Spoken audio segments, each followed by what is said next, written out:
شرجیل خان کو پہلے سے کچھ رومرز تھی، کچھ افواہیں تھی کہ ان کو بھی کنسیڈر کیا جا سکتا ہے، مگر جو رمیز راجہ جو ہیں انہوں نے کچھ دن پہلے ہی کہا ہے کہ جنہوں نے فیکسنگ کی ہے وہ ٹیم میں واپس نہیں آ سکتے، بڑی مشکل ہے جو، یعنی جب تک رمیز راجہ ہے پاکستان ٹیم کی جو دروازے ہیں وہ ان کے لیے بند ہیں۔ ان میں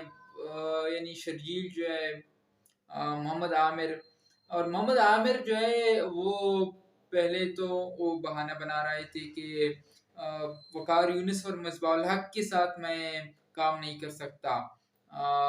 جب یہ ریٹائر ہو جائیں گے، چھوڑ جائیں گے، اس کے بعد میں اپنی ریٹائرمنٹ جو ہے وہ واپس لے لوں گا،